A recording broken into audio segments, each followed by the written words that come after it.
when the toddler screams and yells more and more and more is not the time that you give them the cookie. If they want the cookie and they're screaming and they're screaming and they're escalating and they're escalating and they're escalating, good parenting, and we've all done it, right? But good parenting dictates that that's not the time that you reward the behavior. And so when the similar thing with a narcissist is that when they're screaming and screaming and screaming and screaming, that is not the time that we go, oh, okay, you're right, I'll stay. They tend to abuse to the degree that they maintain power and control. And if they're losing power and control, that is when they escalate, and that's when it can become more dangerous.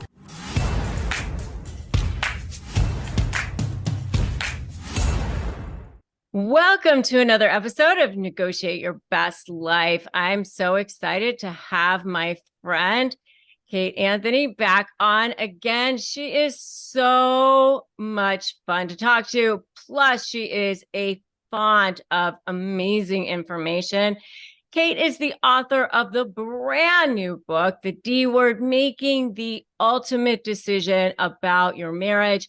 She's the host of the critically acclaimed and New York Times recommended podcast, The Divorce Survival Guide, and the creator of the groundbreaking online coaching program, Should I Stay or Should I Go?, which helps women make the most difficult decisions of their lives.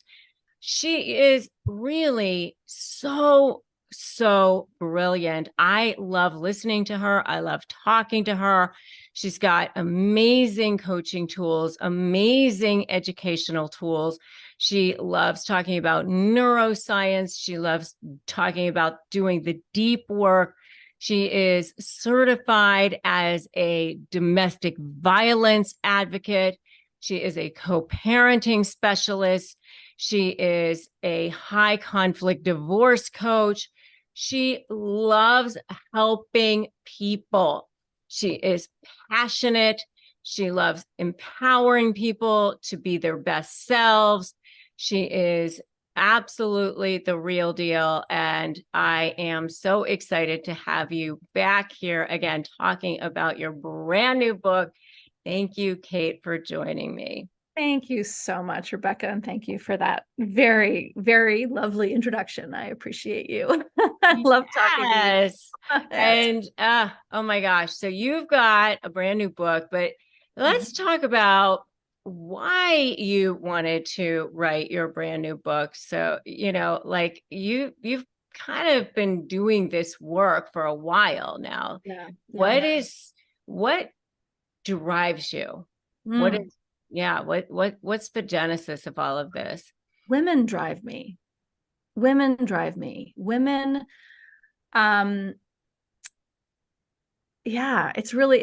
It's women that I see. I see so many women not being fulfilled in their lives and their relationships, being sort of constrained and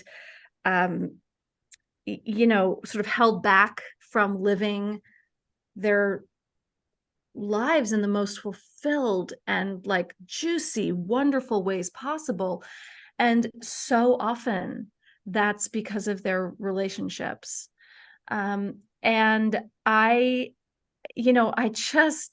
keep wanting to impress upon people that like, this is it, right? This is it. We get one shot at this. And how are you living your life, that one shot? As Mary Oliver says, what will you do with your one wild and precious life? And if we consider it to be wild and precious, are we treating it that way? Right? Are we allowing ourselves to spread our wings as wide and as freely as they can be? And are we holding our ability to do that as precious? Right? And protecting it fiercely. And for most, I think for many women, the answer is no, not at all. And, women, what I love to, I love to talk about is women's ability to choose, right? And our ability to choose various things are, on the chopping block daily out in the world, but like we still have the choice about what relationship we want to be in. And it's a radical idea, I think, for women to believe that they actually have a choice, right? So I have women who say to me all the time, like, well, I told him I wanted a divorce and he said no, right? I'm like, he doesn't get a choice, right? Like, he actually, if you're ready and you say no, you actually get to make that choice. You get to Mm. choose. And that's radical for women who, we wait for boys to ask us to dance at the school dance. We wait for boys to ask us on dates. We wait for men to ask us to marry them. It's always an invitation that we somehow feel obliged to accept.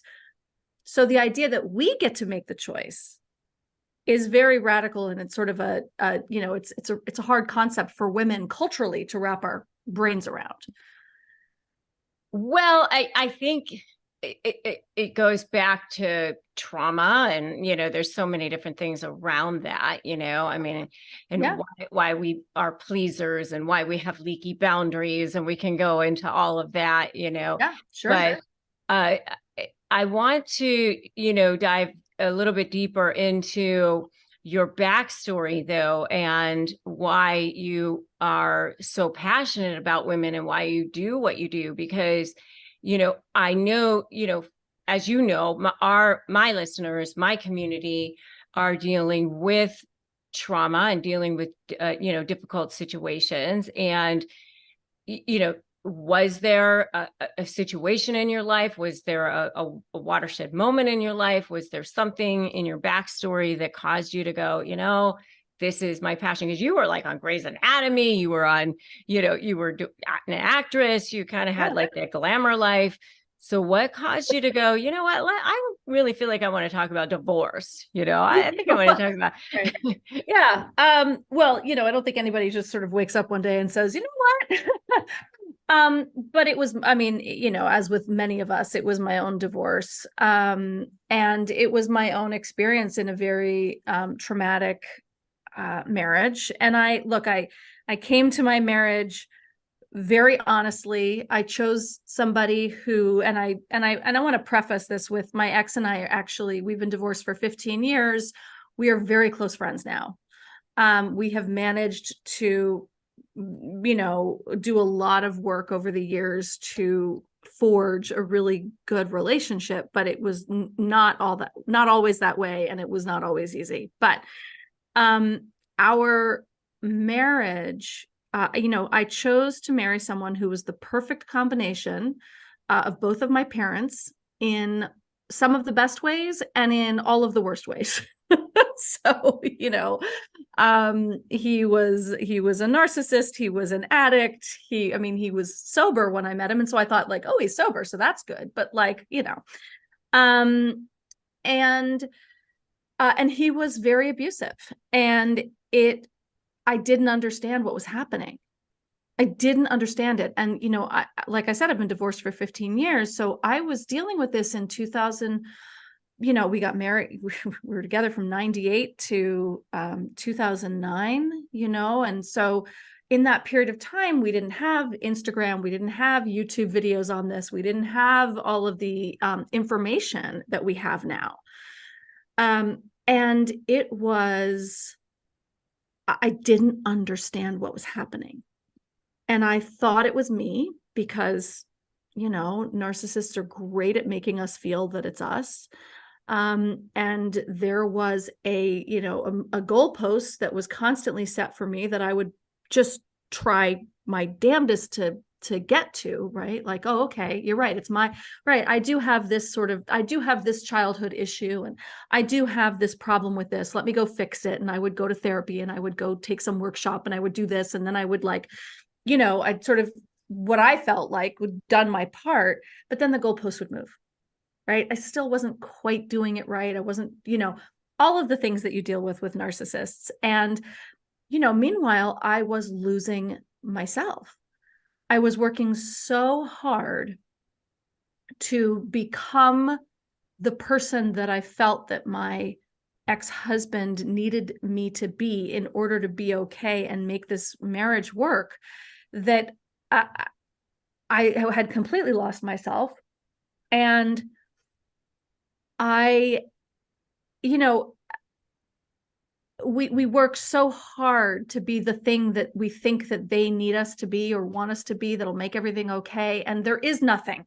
And getting to that point of understanding that, like, oh, there's nothing. There's nothing I can do that will be good enough, because the void is not me. It's not my void. It's his void. And I didn't understand it.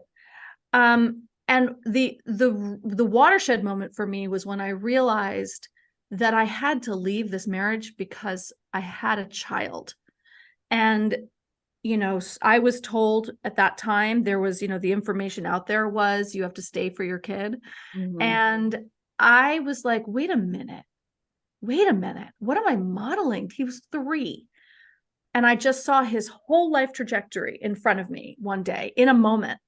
And I was like, oh, he's going to grow up to be an abuser. He's going to grow up to choose women who are, meek and, codependent and, have lost all their power. He's going to, this is his model. This is his model. That's all he's going to, and in that moment, I was like, oh, fuck, no, I have to leave for him. And I did. It was like this moment of absolute clarity, but it wasn't until years later that I actually began to unravel and understand what had happened, because throughout my divorce, I was still like, yeah, it was 50-50. It was both of us. And, there were things that I was doing that weren't great. And I, not to say that in any relationship, there are always 2 people contributing, but when you're dealing with a narcissist, it is not evenly weighted, at all. And it took years before I fully understood what it was that I was experiencing, and how and at that point, I wanted to help other people, because I could start to see it in other relationships and go, no, it's not your fault. It's not your fault. Mm-hmm. It's not your fault. Yeah, exactly. And, I wanted other women to have that moment of clarity and seeing it, so that they could go, oh, right, it's not my fault. Oh, these goalposts will keep moving. There's nothing I can do that will be enough. And it's that tricky spot of like, I'm losing myself, right? You're losing all of your power and yourself and your strength and like your identity. And at the same time, you have to use that to like claw your way back out, right? And that to be able to see that this is not your fault, right? And that's the design, right? Is to weaken you so much that you actually can't claw yourself out, and you can't see what's happening, and you can't get the clarity. And so that's what I want. I want to help women get clarity. I feel like my book, and I know that, your work and your YouTube channel and your podcast and your books, it's very similar, right? It's like we're holding up this sort of light to say, we're shining the light on it. Like, no. Like, this is the reality. And yeah, exactly. And it's so difficult because you've been, the cortisol levels in your brain, and you've got so much toxicity and so much brain fog and so much trauma, and there's so much destabilization that has taken place. Mm-hmm. And this is the thing that I talk about all the time, is that they are, especially when you're going through a divorce, is they continue to look like the charming one, and you walk in and look like you're insane. The insane one, and so people assume that you're the one who's crazy, and while they are looking calm and composed, and it's yeah, I mean, if we learn anything from Gabby Petito, it's that. The victim will often look like the crazy one, because we're so destabilized. We're so confused. The gaslighting is, and as you said, the brain fog. I mean, and and the physical toll it takes, that much cortisol, that many stress hormones coursing through your body day after day, minute after minute. We end up with autoimmune diseases, chronic illness, all sorts of stuff. Like it's not just a like mental health crisis or a relationship crisis. It is a physical health crisis. Physical health crisis. And that is honestly, and that's something that I recently just talked about. The dopamine that goes back and forth, between the love bombing and the devaluing. That's what actually causes that trauma bond too. Well, exactly. Because we get addicted to the dopamine hit, and we're constantly seeking it. And they're the supply.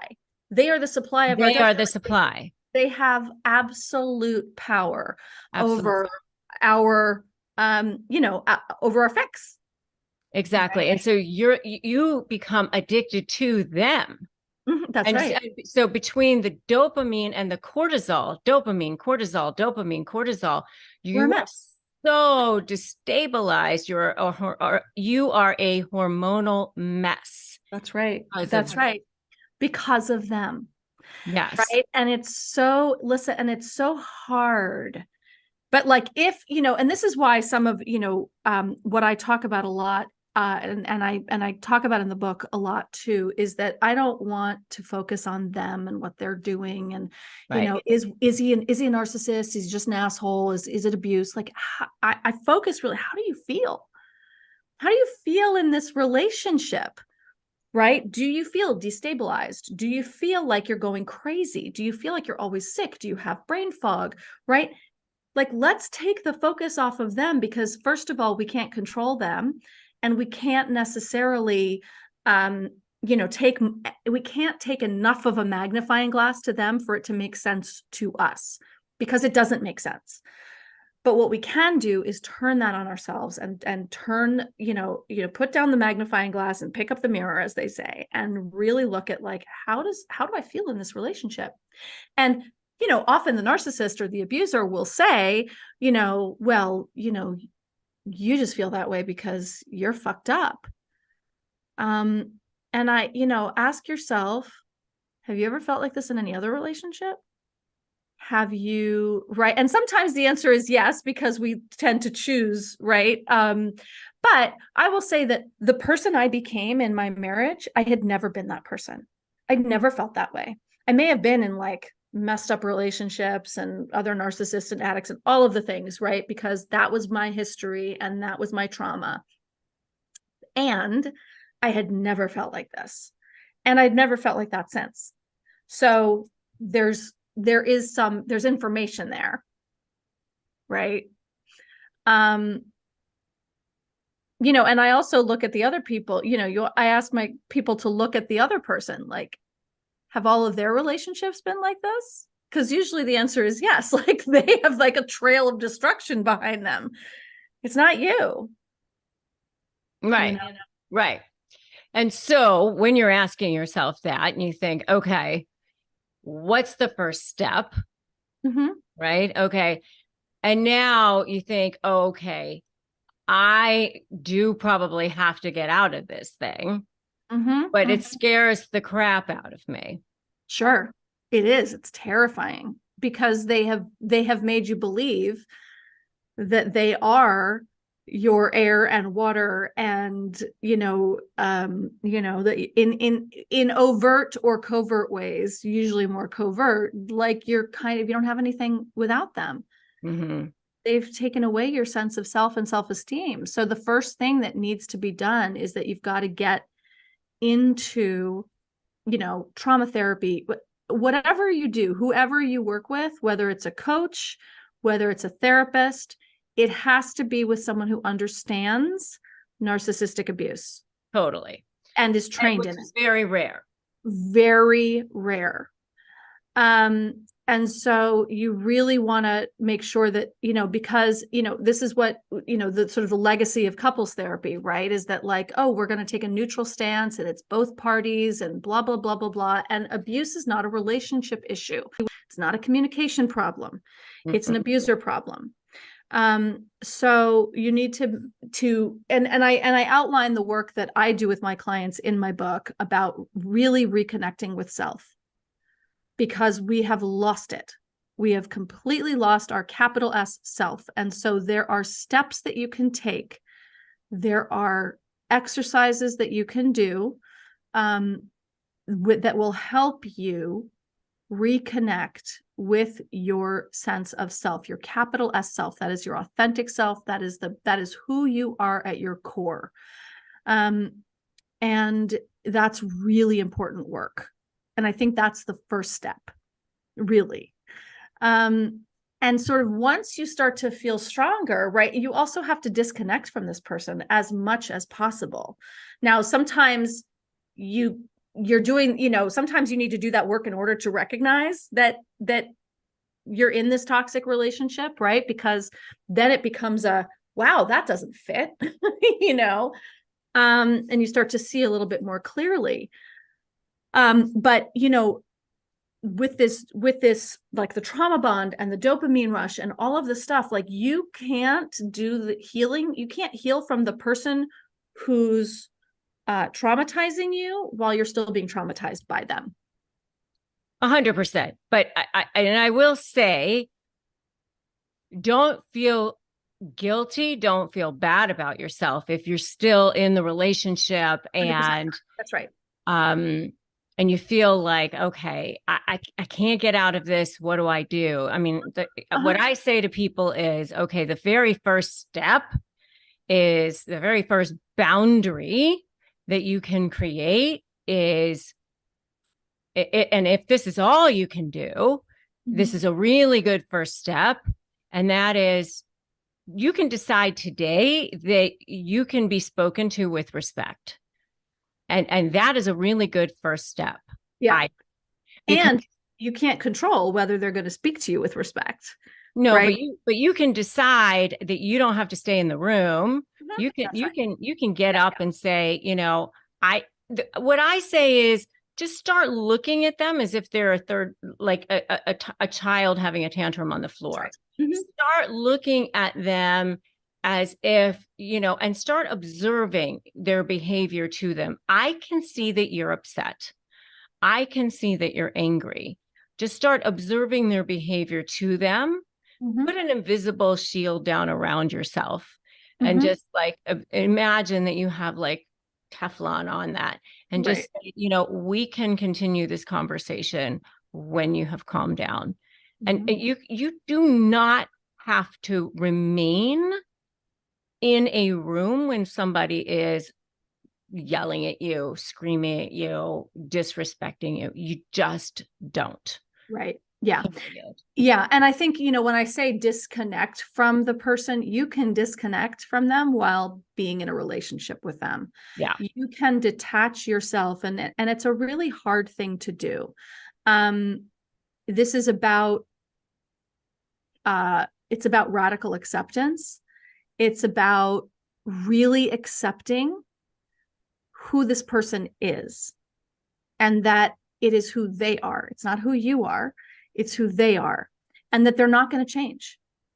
They're just not. And so if you accept that, and you like you said, have an invisible shield, your Teflon, I think that there's work to be done to get to that point, right? It's not all that easy to just be like, now I'm going to disconnect from them, right? There's a shift that happens, and it's a very specific shift from like trying to get them to change, or trying to get yourself to change, or trying to do something to fix it.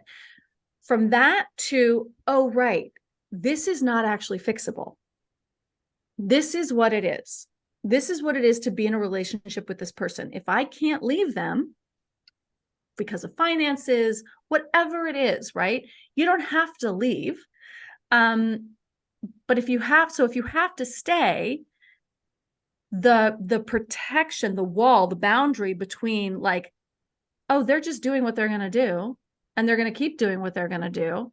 And so I can't control that. The only thing I can control is myself, which is walking myself out of the room, which is taking up my hobbies and going out, 3 nights a week, if that works, with childcare or whatever. But moving to that place of accepting, oh, this actually isn't going to change. So now I'm not going to beat my head up against a brick wall trying to get it to change. I don't need to do that anymore. So now I can just live my life. I can live it in the same house if it's safe for me to do so. Right. But but I think it starts with that acceptance of, and really, really, really understanding that, no, this isn't going to change. It's just not. Yeah. I mean, it's sort of like the Arya Stark of like, not today, like, Yeah. yeah. And maybe I'm not going to leave today, but, not today. Are you going to be, like this with me? Not today. Am I going to allow this? It's sort of like the baby steps of it. Just baby steps. Just right. baby That's right. steps. And I feel like it's so much easier for people to just baby step it, because it's like, oh my God, I can't leave and I can't move it, and that way it's like, okay, but maybe someday you might. That's right. But just for today, right. Small. That's right. Just start looking at them as if they're a toddler having a tantrum on the floor. You're going to start seeing them in a different light today. Just baby steps. And taking each of those baby steps, like if you can't leave, it's okay, but you can take those baby steps so that you don't feel stuck or stagnant. Yeah. Right? You can do things like have a consultation with an attorney. What might things look like? You can start to reconnect with the friends and family that you may have been isolated from, without, fear of reprisal. You can, like, there's little baby steps that you can take that feel like you're getting your life back. So you don't feel stuck. Yeah. Yeah. And you know what the difference is between that and the situation that you're in now is that you are making a choice. Because at that point you're saying, you know what?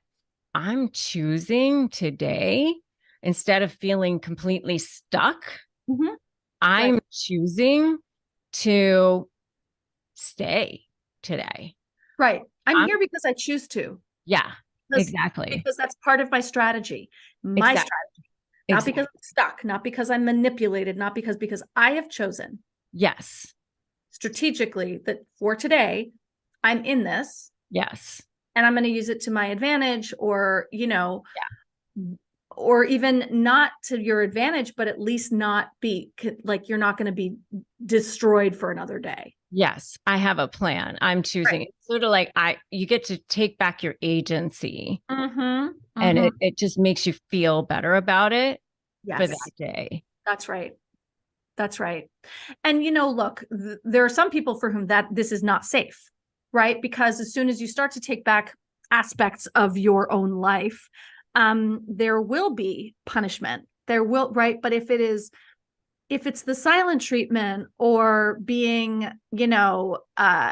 side-eyed, or like if it's passive aggressive stuff, like that's when you get to look at them and be like, you're a toddler, and, have a nice tantrum. I'm going out.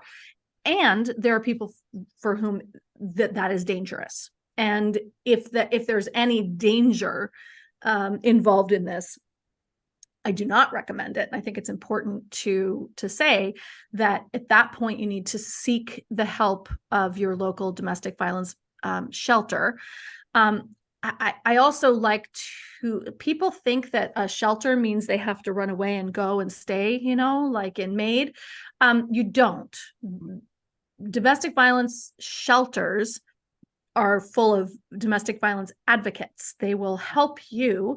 They have legal aid available. They have people who can advise you in your area. So that's not just for people who are trying to flee.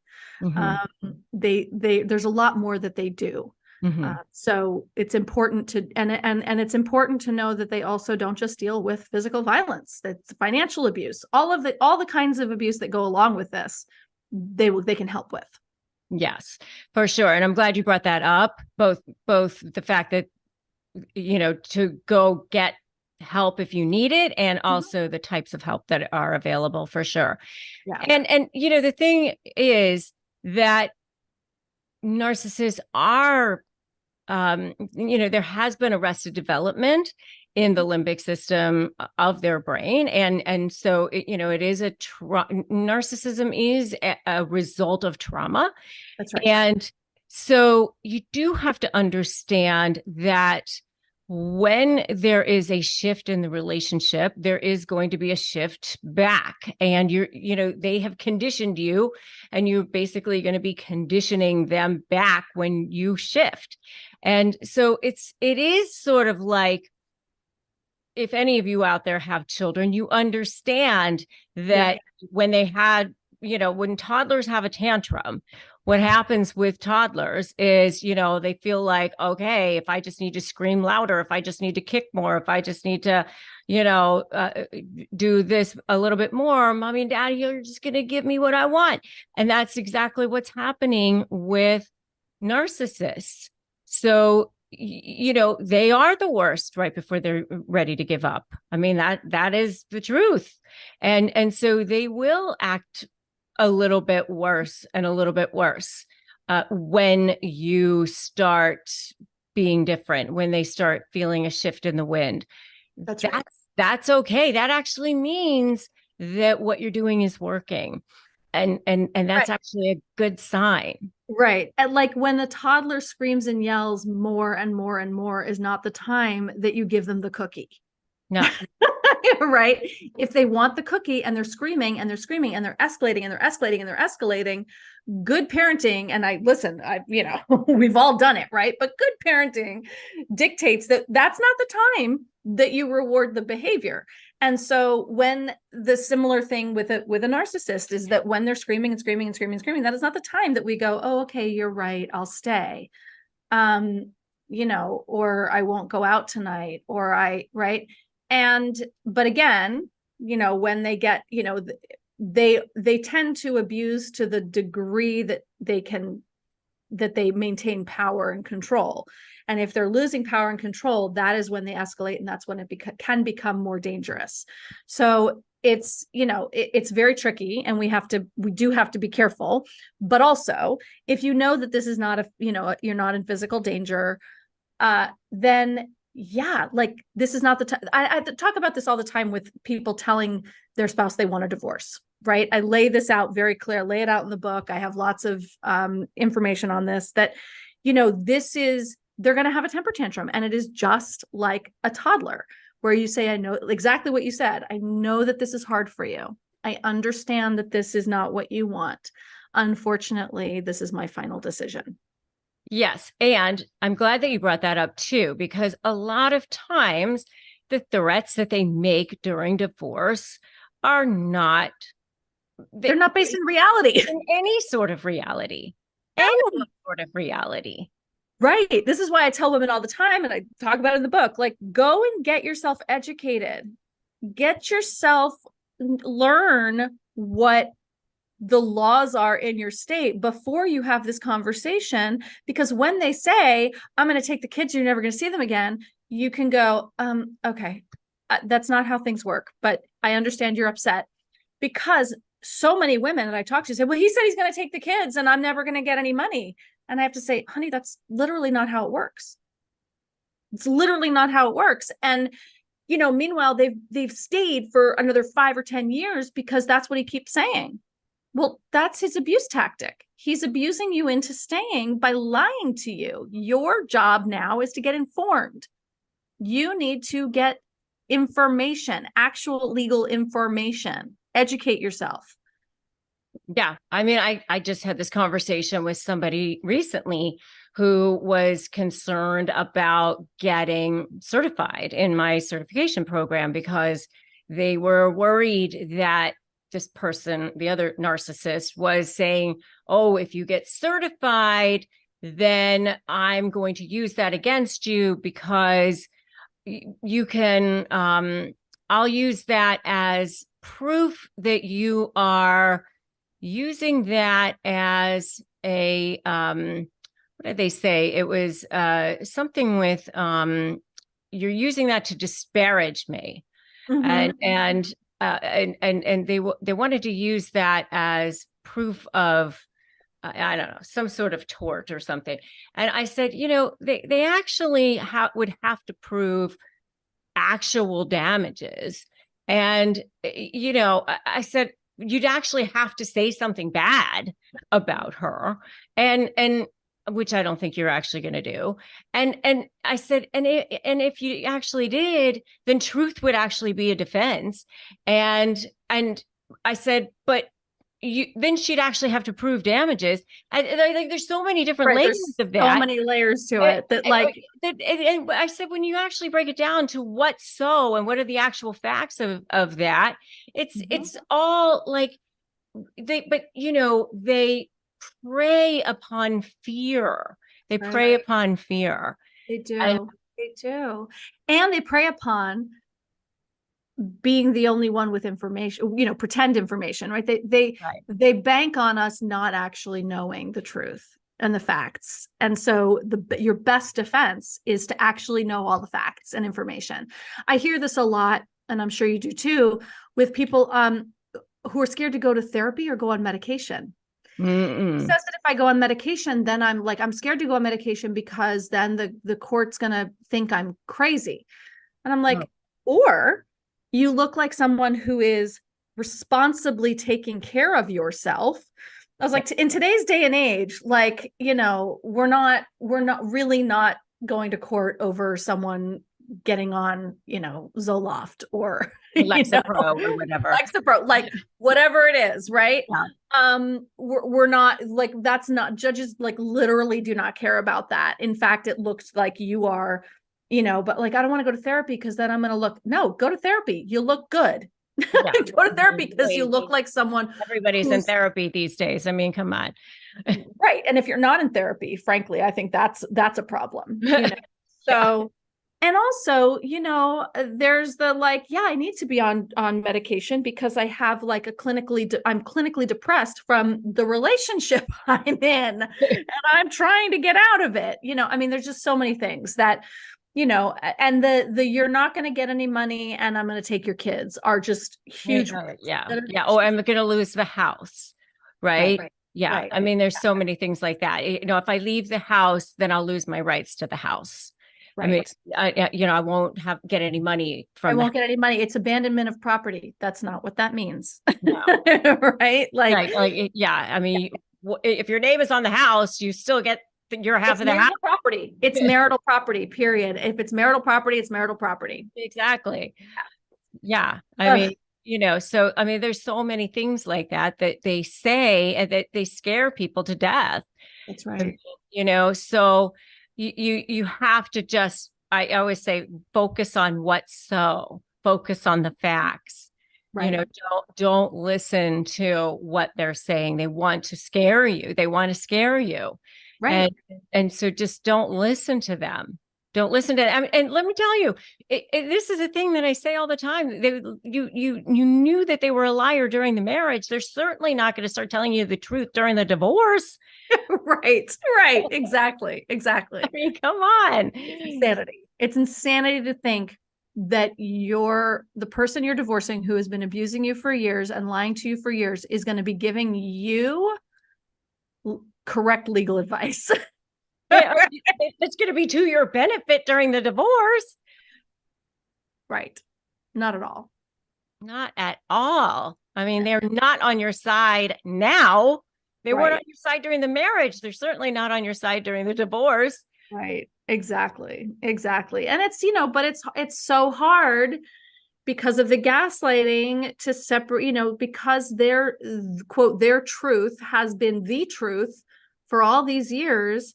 It's hard to sort of put that boundary in place in your mind to understand that, like, oh no, they have not been telling me the truth. They will not tell me the truth.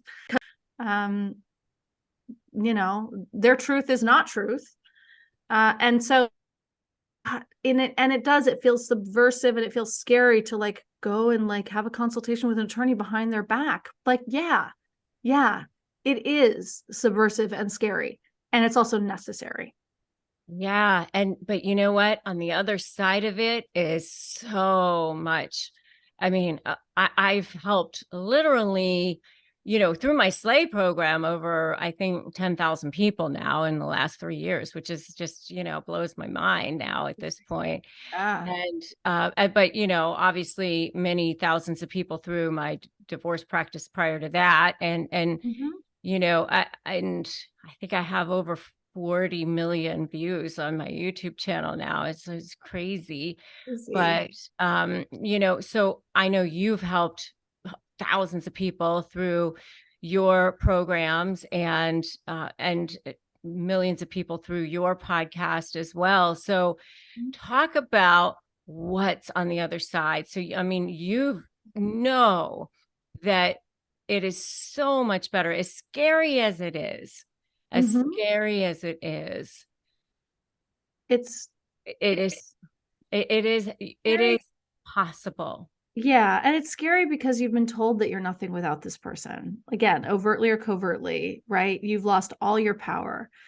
And imagine the life that you could live when you have your power back. It's like for many people it's like unimaginable, right? But you can, right? If you close your eyes and you imagine what your life could be like with your power back, I know you can do it. I know you see it, and I know you feel it, like a glimmer of it. And if you even have just a glimmer of it, that's what's possible. Like that glimmer becoming your reality. And I'm not saying like, look, life is still life. you know, Life is still hard, and life is still, complicated, and there's still, wars and famine and all the things, right? But like, to walk around every day confident in who you are, knowing yourself, really knowing who you are and feeling good about that. I'm not a big fan of the whole like love yourself thing, because I think that is such an extreme like leap from one to the other. Like, you just have to love yourself. You know what? Fuck off. I just have to know first. You have to know who you are. Just know who you are. I like vanilla ice cream with rainbow sprinkles. I like the color orange. Right? Because we forget. We don't know. We don't know anymore. When I was in my marriage, people would be like, what's your favorite color? I'd be like, I don't know. What do you want for dinner? I don't know. How are you? Right? To be able to answer those questions confidently again is like, it's everything. It's everything. Knowing who you are, that, the building blocks of self-esteem, the very foundational building block of self-esteem is self-knowledge. So when you're able to learn who you are again, not who you think you're supposed to be because it'll make him feel better, right? Not who you're supposed to be in order to make this relationship okay or this other person okay, but who you are. What are your values? What are your likes and dislikes? What is unique and different and exciting about you? Then you start to have confidence again.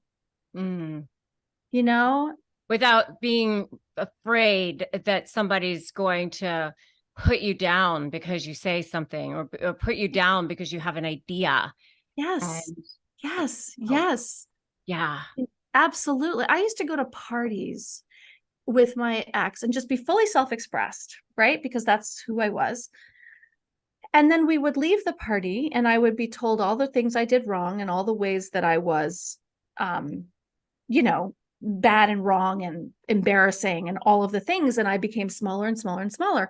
Now I go to parties again. I'm exactly who I am. I'm fully self-expressed. I have a really loud laugh and people fucking love me, right? My friends actually like me.